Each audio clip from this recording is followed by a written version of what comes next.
You're watching the Wrestling Nerd Broadcast. Now here's your hosts, Tom, Nick, Ryan, and Dave.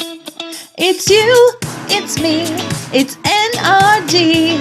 It's you, it's me, it's NRD. Uh-huh. Let's start the show. That is right, ladies and gentlemen. It is you, it is me, it is TNR somewhere D, and of course, spaghetti.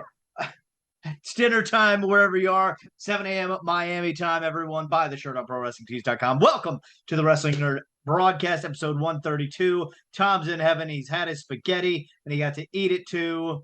Just go ahead, Tom. I don't know where this is going, everyone. All right, so for those of you who don't know, I am married, and I love my wife. And my wife and I love to watch reality television. Have you heard of my big fat American Gypsy wedding? Oh my goodness. Did you know that professional wrestler, formerly known as Priscilla Kelly, now known as Gigi Dolan, was on many episodes of this show? So she was like a rum Michelle Gypsy, and her father, his name is Pat Baby. And he's become my favorite character of the show. Pat Baby. And like I've always had a hard time remembering. So like sometimes I call him Potato Boy, sometimes I call him Pee Pee Babo. If you don't watch this show and you have Xfinity, you just go to Xfinity on demand, you type in Gypsy and it'll come up. My big fat American Gypsy wedding. Priscilla Kelly looks terrible. She's like 14 on the show too. She's so young, but she's so like unhealthily skinny, and her family's so unhealthy. And I am like shocked that she got out of how she was living, and how she looks now. Didn't surprise me that she was married to Darby Allin after seeing like the nonsense that happens on that show. It's the best show that's ever been on television. And if you love wrestling, you should absolutely watch it. 6 seasons, according to Google. Yeah. We're on season 2.5 right now. We're halfway through season 2. It's amazing. I've watched all 6 seasons like many, many, many years ago. Me and my wife also went down this rabbit hole and stuff. And I actually figured this out a few years ago that Priscilla Kelly was this girl from it and stuff to me. But yeah, you're right. Luckily, I've heard on a podcast that she's like completely removed herself from her family and doesn't like associate with them at all. Because I don't know. I think any family that is like trying to marry off their 14-year-old daughter, that's like a huge red flag for me. Like also with like inbreeding, it's weird. Yeah, this is weird, wild. I'm just looking at these photos. It's insane. And what the actual F am I looking at? when you see their dresses that they wear to the weddings and to the parties. Dave, like a Sweet 16 for strippers. I just want to let you know, at your wedding, I will be wearing a Santricelli custom-made Swarovski crystal Gypsy wedding dress. Danielle, I'm sorry. I am about to overstep my bounds and show everybody up. I don't care how much it costs. These dresses start at like $8,000. I don't care. I'll sell all my micro brawlers. I don't care. I'll sell pictures of my toes. Whatever. But speaking of wrestling in the media, here's something I haven't even brought up to you guys about what we're going to talk about tonight. I saw the Barbie movie today. Ooh. Speaking of sparkly dresses, 3 things. I have not seen it, so don't spoil it.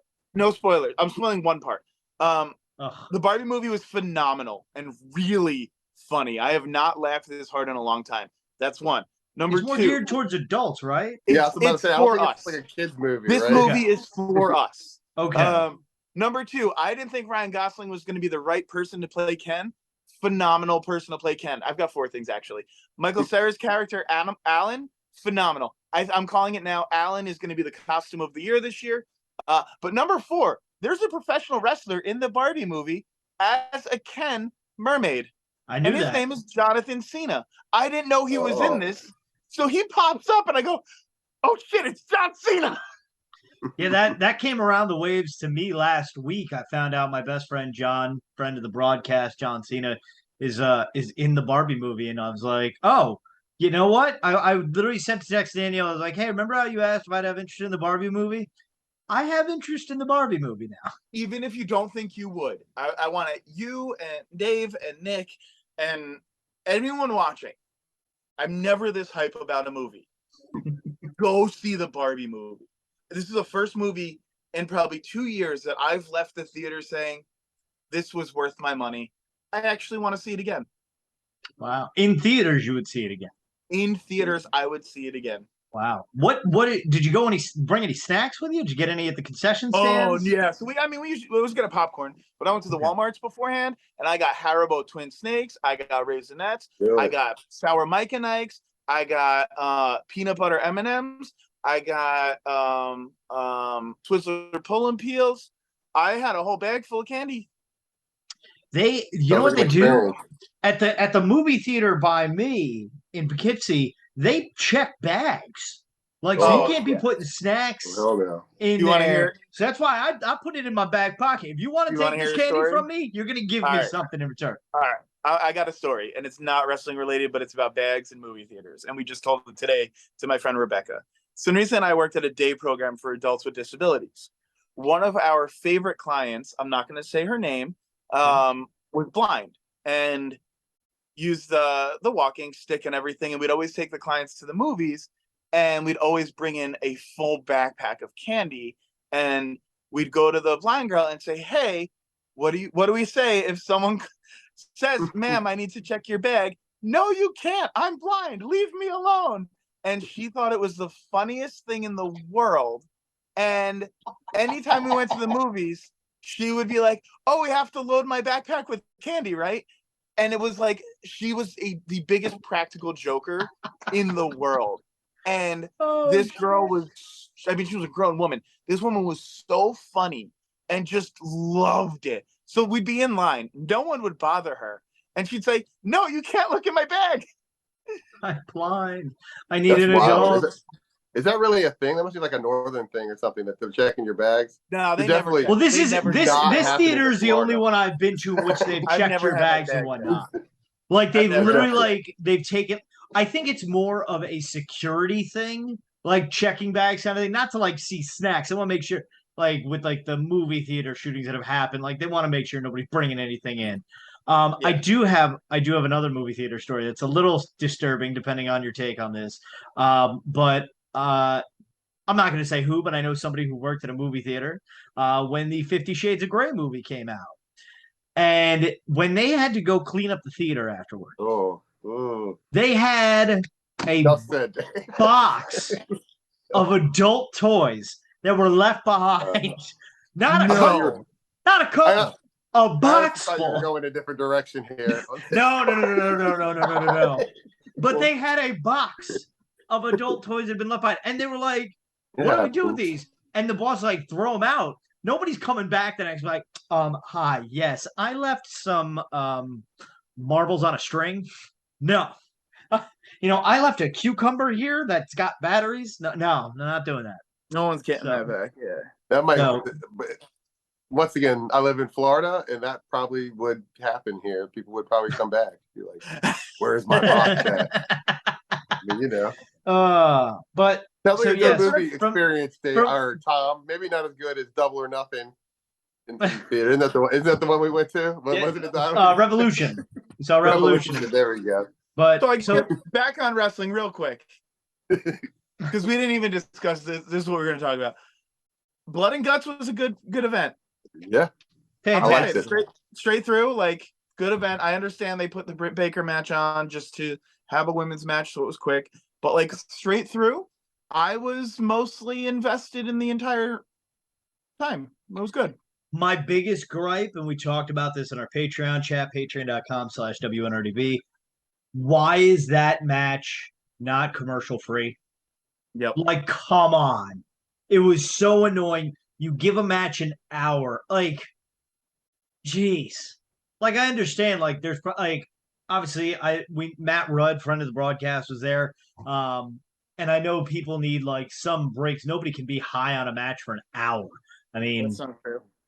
It's hard to be, though, at times. But, it's just, that should have been commercial free. I don't know why it's not.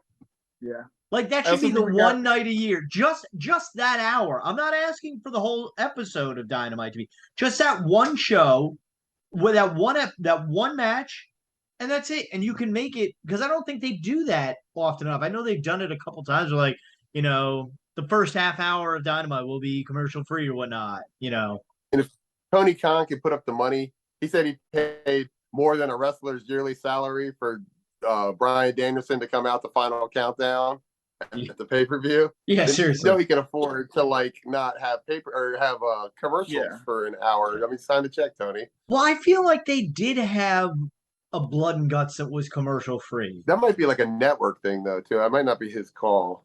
I mean, well, it'd be basically like, what do we get out of it? Like, what is the station getting in ad revenue? Okay, we're not going to make these people pay it. We're going to make Tony Khan. Like, I think it might sort of be like they have to discuss it with the network. It's not like AEW just like, yeah, we're going commercial free. I think, yes, they do have to discuss with the network, but like everybody has a price, Yeah. They're running commercials so they can make money, But there was a bit of controversy after the match too, with the with Kota Ibushi thumbtack bumps. Oh my god, yeah. So, folks, for those of you who haven't seen, if you go on Twitter after you're done watching the episode, of course, you just search for like after Blood and Guts goes off the air. Like Kota Ibushi just sees the pile of tacks. Kota Ibushi, who probably took the least amount of weaponized damage in the match. We got to tame Kota Ibushi, which was kind of a bummer. Yes. But not afterward, because Kota Ibushi just saw this beautiful pile of tacks laying there and just decided to take a flat back bump. And just went, boom! And then pops up like nothing. And I'm like... Has he ever done like any kind of like hardcore matches or anything like that, really? Doll, didn't he? I mean, I don't know if he's done like any like... I don't think he's done any like... I think he just seen the tacks and thought, when's the next time I'm ever going to be able to take a tack bump? And then just like was in the moment. I think it was he saw the tax and said, I didn't perform my best. I've got to give the crowd something. Yeah.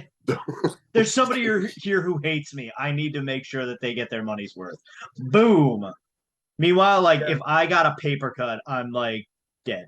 So, but I enjoyed Blood and Guts. The match, it was fun. I don't know about you guys. I think we discussed in the chat slightly that it looked dark. If you're watching it on the right ring, like it just looks dark. Now, I'm not sure if that's because the way the lights are set up and the structure of the cage and the roof. This was what, the third Blood and Guts match, I believe? I think so, yeah. It was the third Blood and Guts match. This was the first one in which nothing happened on the ceiling. That's they dumped the tax through, made it rain down on everybody. Yeah. Matt Jackson was on the roof. Oh, was he? Oh, I must have missed that when I went out to... I'm sorry. I must have missed that part. But, okay, so just completely ignore that. But hey, we're doing better than this was probably the good, better... Glass. Yes. Of the three Blood and Guts matches, this was probably the best one because the first one was...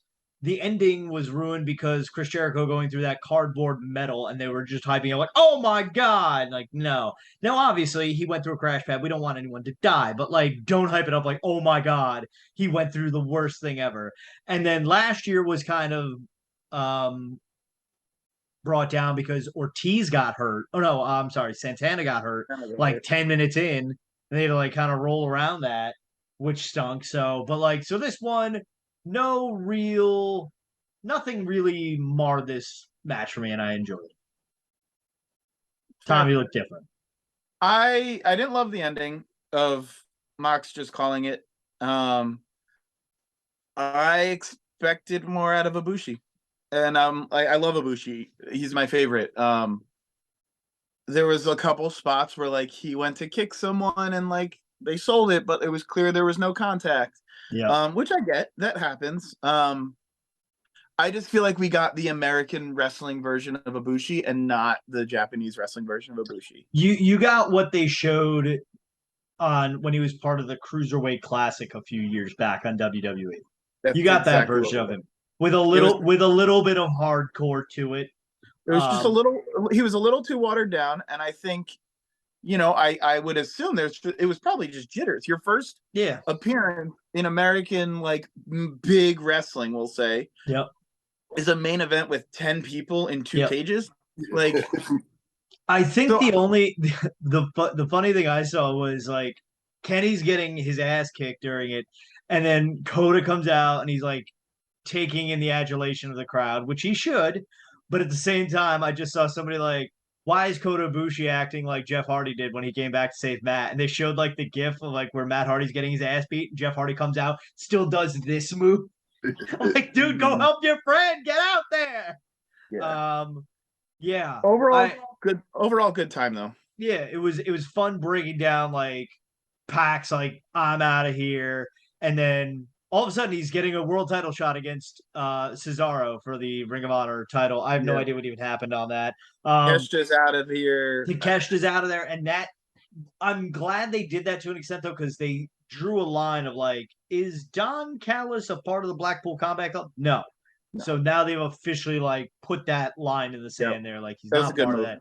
He's starting his own family, ripping off the Heenan family, but it should be fun to watch. So I think Jericho's joining. I don't think so. I think this starts the face turn for Jericho. I think it's time to reinvent himself again, but he always reinvents himself into a bad guy, I feel like. Yeah. So like this whole like JAS thing has kind of run its course, and he's kind of in limbo. Like Daniel Garcia and Sammy Guevara lost their match, and like they just kind of blow Jericho off. So I wouldn't be surprised if they join the Don Callis family. Ooh. Just saying. You do Takeshita versus Jericho at All Out or All In, whichever one you want. Yeah. Just my guess. But yeah, and I'll say this. Remember, I forget who mentioned that Britt Baker had a squash match so they could have a women's match on there.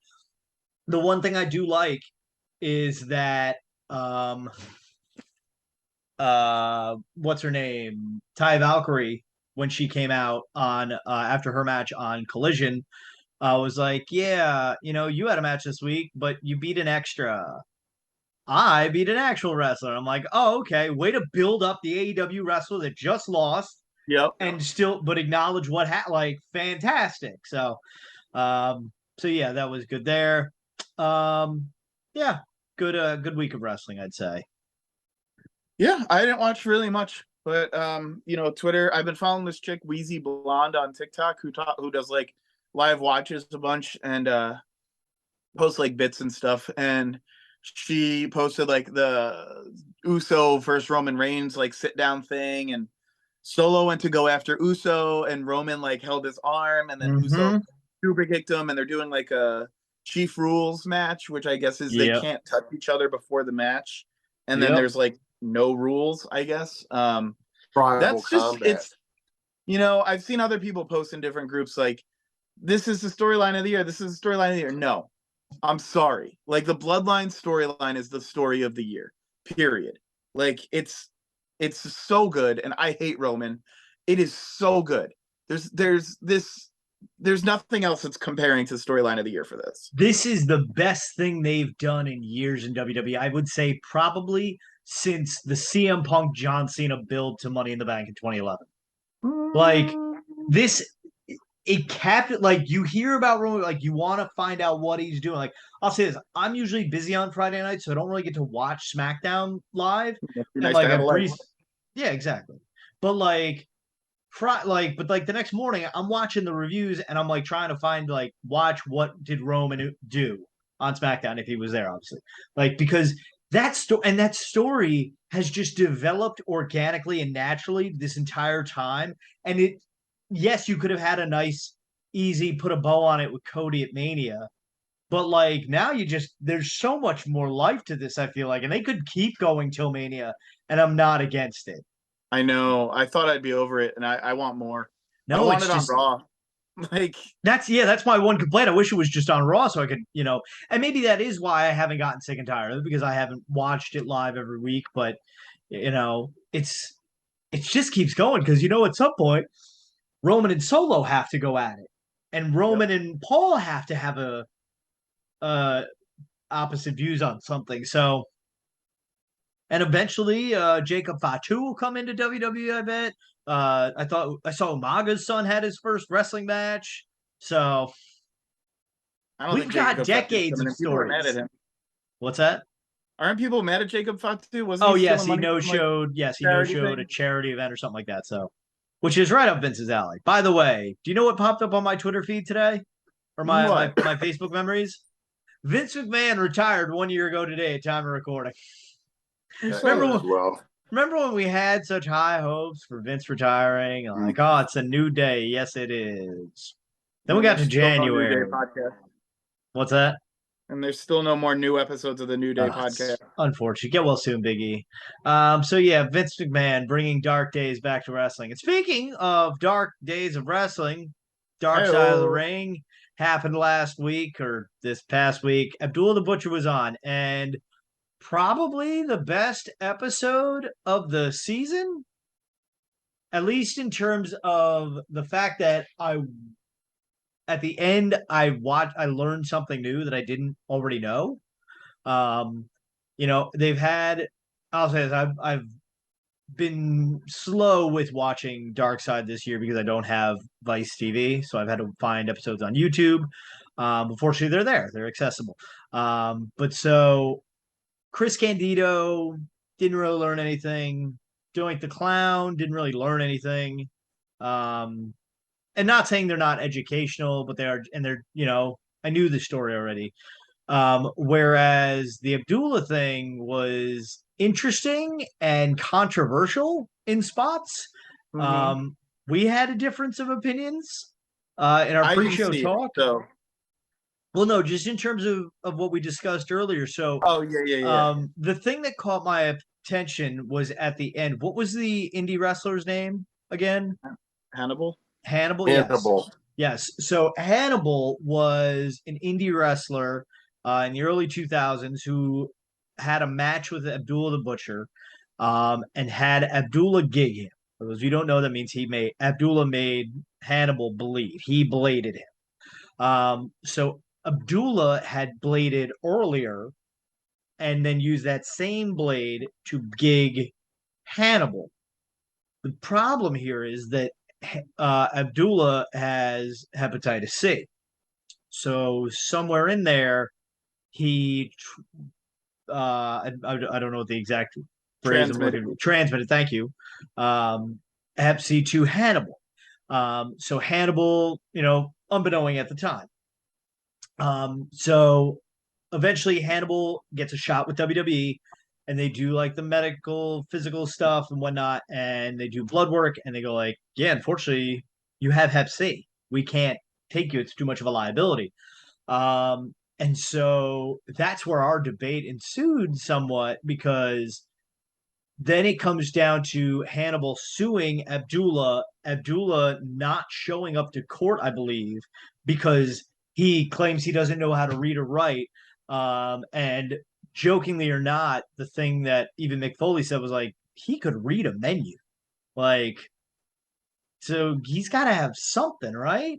According to him on the Jericho podcast, he could not read a menu. He would just kind of hope. Take that. Looks great. That's a water, sir. So Hannibal won the lawsuit. It claims he's never seen a dime of anything from Abdullah. But according to Abdullah, specifically his caretaker, in the episode that they interview, he has no money to give. He is living in terrible living conditions. By looking at the pictures. The one gripe that I have is Tony Atlas in the episode says that, like, listen, man, it's the wrestling business. You take the risk of, these things. And I'm like, not really. Like, you take the risk of an arid punch landing or a kick landing, or being hit too hard or misdirected. But when it comes to something like that, that's not a risk you're taking when you sign up for wrestling. I feel like I've never been to wrestling school, but I'm sure they say, like, listen, you will get hit, you will get kicked, you will bleed by accident. They don't probably include that you could catch an STD by wrestling. So that's my one thing on Tony Atlas, and I'm sure he's friends with Abdullah, so he's sticking up for his friend at the same time. I understand that.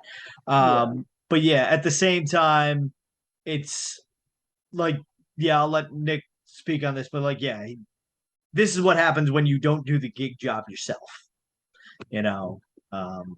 But what's interesting to me is that back in 2021, I believe it was, I think we may have discussed this on an episode way back 2 years ago, that Hannibal, or I don't even know if he went by that name, but he was wearing a mask and he beat up a referee, and that was supposedly part of the storyline.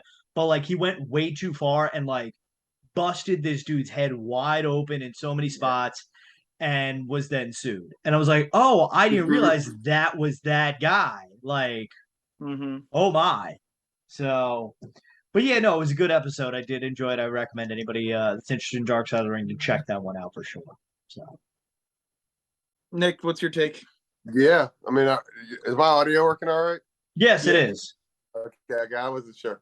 But yeah, I mean, I agree with a lot of you said. I mean, I agree with what you said about Tony Atlas. I mean, that's not what you sign up for when you come in this thing. Yep. And I agree that if Abdullah knew he had Hep C, then that's really, really irresponsible to be out there bleeding like that and stuff. But I feel like some of this is on this dude Hannibal too. I mean, I feel like if you are signing up to wrestle this kind of style where there's going to be blood and there's going to be the things, you need to make your own gig. You need to do the deeds yourself. You need to be proactive in keeping yourself safe in this. I mean, if you ask another person to do it for you, I mean, you're assuming a risk there. I mean, like I said before we started, I mean, it's like, I don't know how a good example is, but if you're a drug addict and you're sharing needles with other people and stuff, you're assuming a risk.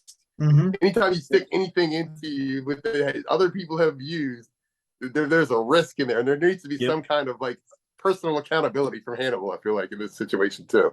I mean, he's acting like he's the victim in the situation, and I'm not saying that. Like I said, if Abby knew he had Hep C, but as far as the episode said, he has a second grade education. So I mean, who knows what this dude knows? Yes. It's stuff like, I mean, his life is wild. Like, I mean, but like they said, I think it was one of the better episodes. These shows are typically not made for us, like the hardcore wrestling fans. I feel like they're made for like casual people that are watching them tell stories a lot of times. So a lot of times it's not a lot of new information, like you said. And I found this one to be very wild and just educational, I guess, and stuff. But I don't know. I came out feeling, I mean, I don't know. This is not probably, I felt bad for Abdullah that you're at the end of it. They showed his house and stuff. I just feel like, I don't know. I feel like the dude got it rough. Yeah, I mean, there was no winner or loser in the situation. It was rough for everybody involved. Yeah, I was gonna say, but I just feel like, I don't know. I just feel like the Hannibal dude just was like just looking for somebody to blame. He's basically saying that the reason he didn't become WWE champion is because he had. I mean, this dude was never going to be. Yep, that's why. That's why, like buddy. Said, if he was like in a mask and beat up this dude and stuff, I don't know. It just shows you more of this. I don't know. I just feel like I don't know. It might not be. It might be controversial. People don't come at me. If this is controversial, don't come at me. But that's just how I felt. I don't know. That's at Nick Carpenter on Twitter. I didn't see the episode, but like I saw a lot of aftermath on Twitter, and like a lot of it was like I didn't look too far into it, but like there was a handful of people like just talking about how Hannibal's like never been good in the business, always been like dangerous and like kind of a loose cannon in a negative way, and you know, I empathize with Abdullah. Like I heard him on the Jericho podcast, and I'm like, everyone in that man's life is taking advantage of him. Every person that is in his life, his caretaker, his like protege, like everyone's just trying to get on the betterment for themselves, and he doesn't know any better. Like he's gonna sound really awful. Like he's stupid. He's uneducated. He never had an opportunity to learn anything. If he can't read or write, like that's one thing. Or if he could read a little bit, like you're a grown man, it's hard. I feel bad calling him stupid. Like I want to take that back. That was too late. Yeah, sorry, internet. But like no, he's uneducated and like he's fighting an uphill battle, and all these people, it just seems like they're trying to take advantage of him. Like his crew was trying to like put themselves over on Talk is Jericho, and Jericho just sounded so bored with them and like. No, like we're not talking about like how you did this with Abdullah in the diner. Like we're talking about Abdullah, like period. Yeah, the people they had, I think it was his his brother, the one that had like the Fu Manchu mustache, that dude's voice annoyed me so much. And he's like, oh my God, I couldn't. They were like, if you watch the episode, you know what I'm talking about. That guy tried to make it sound like and I get it, you're his brother. He tried to make Abdullah the Butcher seem like he was Ric Flair. I'm like, nah, my man. Like, he's the 80s, 90s version of Nick Gage, you know.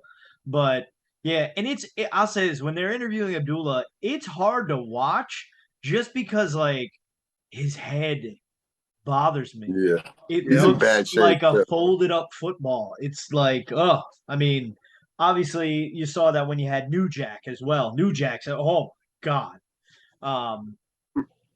That's a top 5 episode, the New Jack episode. But yeah, so yes, we are excited. Bam Bam Bigelow next week for Dark Side of the Ring, Asbury Park's own. The second greatest thing to come out of New Jersey since Tom and his highs. But you know what else comes out of Asbury Park? Sharks.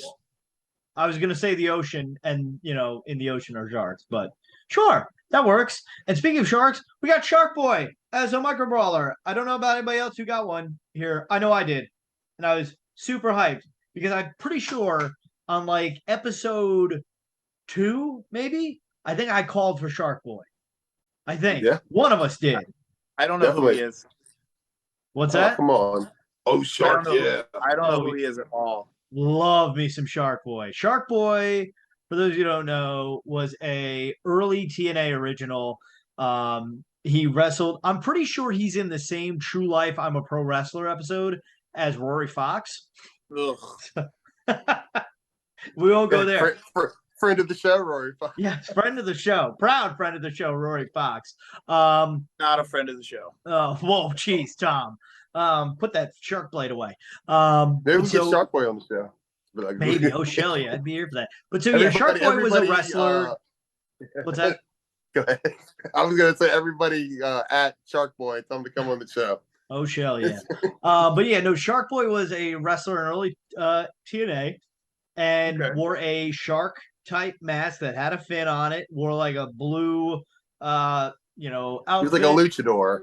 Yeah, sort of. A shark luchador. But then eventually he decided to combine that with a Stone Cold persona. And so it was like Shark Boy 24/7 says, I just chummed your ass or something like that. And he'd be like, shell yeah. Dude, and he'd be drinking. You know, it'd be great. He would be downing cans of clam juice. He would do this. Shut up. I'm like, oh, Tom, you gotta watch it. See, you said you had no idea who this guy is, but you're leaving wanting to YouTube some Shark Boy clips. I'm next leaving. Week, Tom will have a Shark I should have Boy gone to the bathroom at work and bought it. Oh my God, it was fantastic. Yeah, only 400 made, and they said he outsold Shibata because they sold out in the day, which is rare now. I have to order Shibata still. I don't know if you can. I think Shibata's up. I think it's 2 weeks. No, it's 2 weeks. I think with the day that people are watching this episode, I think is the last day or the next day, maybe. Let me get on here really quick. Well, Shibata is still available, ends July 26th. So you could also get a John Moxley Penalty Mox supplemented hockey jersey. Pre-order start at $124.99, size small to 5X. No thanks. Yeah, I'm good on that. Cool. But yes, so we got the new crate lineup too for the next crate. Oh yeah, everybody should be getting their NWO crate. I already know this. I know that everybody doesn't have. Don't you dare spoil me. I will. But I know it. I know the NWO crate already. But we got the lineup for the next crate, the August crate. Okay. Want to do a rundown and try to guess? Sure, give me a rundown. Don't spoil anything. All right, we have Brian Danielson. Okay. We have Brody King, which seems to be a lot. He's trying to get into the Danhausen status here. Pink face, black, white. Get the lot. Brian Pillman, Sting. I think this is the first time in the line one. Skinner. Ooh. Another first time in the line, I think. Butterbean. Solid. Friend of the show, kind of. Friend of the show, Jace. Let us know in And the then, comments Jay below. Are you White. Team Butterbean or Team Buff? He's Marcus now. I'm sorry, Marcus. Yeah, Marcus. He's going to be on the Jericho cruise. I changed him He in my is. Not saying that phone. we had anything to do with that, but Yeah, I'm But so, excited yeah, for that. so, I mean- I would not be against a Butterbean brawler. think it would I be bet cool. I have so again I look at it based off who we already have brawlers of, who and by my theory of who's the cheapest autograph at a convention, it goes to Butterbean or Skinner. I think it's a Go ahead. Skinner brawler. I think it's a Skinner brawler modeled after the Hasbro. Yep. Butterbean Auto. Butterbean Auto, or like Butterbean boxing gloves that you can hang from your dashboard mirror. Yep. There you go. Cool. Be pretty dope. This was one of the first lineups where I was like, I don't think I need to get this crate. And then it renewed. I'm like, oh, okay. Sorry, Tom. Yeah, I mean, it could be, I don't know, it could be a Sting, though, or something. I mean, the repeat brawlers in the crate thing is like kind of out the window at this point. They've done a bunch of repeats now of people. Yeah, that's true. So, but we will see. Could So be, let us know who you're excited to see. I don't know what else. Updated Jay White would be cool. Be great. Because Jay That'd be White, like I think, was AEW towards crate, like I the feel like. bottom of the rankings when we did them. Years not a ago. good one. Updated Jay White would be nice. Would be. I feel like it's more of an AEW crate thing, though. Wouldn't be against it. I'd be for pre-order even. So That's the problem, though. There's way too many AEW wrestlers in the regular crates now. Yep. is there? Because everybody signed. We got. No, the only AEW brawler we've ever gotten in a crate though was Buddy, I'm not saying Matt brawler. Seidel. I'm Is not he even saying still brawler. signed? I'm saying you're saying there's too many AEW AEW people. wrestlers in the Okay. crate. I've got you now. Yes. No, I do agree with that. So I mean, the only ones that aren't on this crate are Brian Pillman, Skinner, and Butterbean. Yep. okay, I would like to just I just like to drop this in here quick. So I just got an update from Margaret, who was at Collision Saturday night. So Live we are as we recording speak. this after Collision aired on Saturday night. The show started at 6:00, folks. 6:00 Miami time. Okay, Collision starts at 8. 6:00 they started filming Ring of Honor. After Collision was over, they just filmed more. After Ring of Honor was done, they filmed Collision from 8 to 10 Miami time, and then they filmed more Ring of Honor stuff. They're still going with Ring of Honor. It is 11:05 right now Miami time.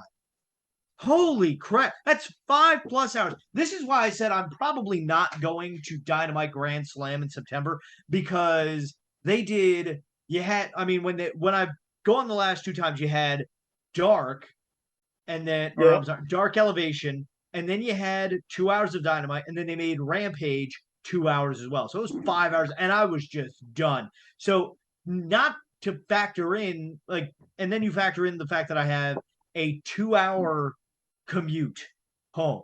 No Just saying, thanks. I've never heard someone complain about getting so much bang for their buck. I mean, it's cool, but this was the problem with WrestleMania. Fucking putting in a work shift that day. No, I agree. There's a point in time when I'm done sitting in the seat. Yep. I've yelled and screamed. I don't have anything left in me, and it's time to go home. Yeah. I didn't watch Rampage Friday night, but imagine how that crowd was just dead because they just watched Blood and Guts. Yeah. So, but yeah, so that's my little tangent for the week. So we're gonna do a top 3 Tuesday of animal gimmick brawlers that we want in honor of getting Shark Boy. Also, shout out to the Spaghetti Death Match. We didn't even get to mention that. Oh yeah, the Spaghetti Death Match. There was a Spaghetti Death Match that happened. We'll talk about that next week, I promise. Yeah. We should try to watch it. We should. We'll watch it. We'll watch it. And we should get JP on. JP, our resident deathmatch expert. He's got that briefcase. He's got an open invitation anytime he wants to come after Tom. He can explain to us the rules and regulations of a spaghetti, Tom says hi, spaghetti deathmatch. First person to make their opponent marinate. But so first marination. So in honor of top 3 Tuesday with Shark Boy, we're gonna go with animal gimmick brawlers. So Tom, you're the king. What's the order? I'll go first. Okay. I'll say Animal. I'll say Georgie Animal Steel. I'll say Animal from the Muppets. No, I'm just kidding. And Don't hate him. I'm gonna say El Torito. Okay, that'd be cool. Solid. I'm gonna say. I don't want to say it, but the Red Rooster. I would be cool with that. I would like a Red That'd be Rooster. a cool looking brawler. And then I'll say. I think it was in Japan. There's that gigantic inflatable panda wrestler. Yeah. What is his name? I don't know the name, but I'm Yes. thinking that. I know exactly That thing will make Andre's brawler look like a swoggle brawler. It's great. I love it. Like Bernard the business bear. Yes. Okay. Dave, go. Okay. So I'm gonna take I changed my mind. Go ahead, Nick. Wow. Okay. Oh. Fine. All right. I'm gonna go one of my favorite wrestlers in WCW growing up. Ernest the Cat Miller. Somebody call my mama. Oh yeah. That would be a cool one. I'm gonna go another one of my favorite WCW wrestlers. I think this one could actually legit happen. They should make a Lionheart Chris Jericho. Okay. And then I was gonna go George Animal Steel, but Tom said it as a joke. So but no, I'm gonna go. Ooh, I got one. R.I.P. Mantar. Oh, solid, Nick. So let's All right. Well, see. that's all for the show this week. Wow, guys. no, I get to hit. No, I will have my turn. I kid. Okay, so I'm going to take a unique spin on this. So I'm going to go with John Tenta as the Shark in WCW. Okay. I'm going to go with, oh gosh, I want to give this one last, so I don't know who to go with. I'm like looking at my Hasbro's trying to get inspired. The man is hairier than any animal I've ever seen, so let's go with Giant Gonzalez.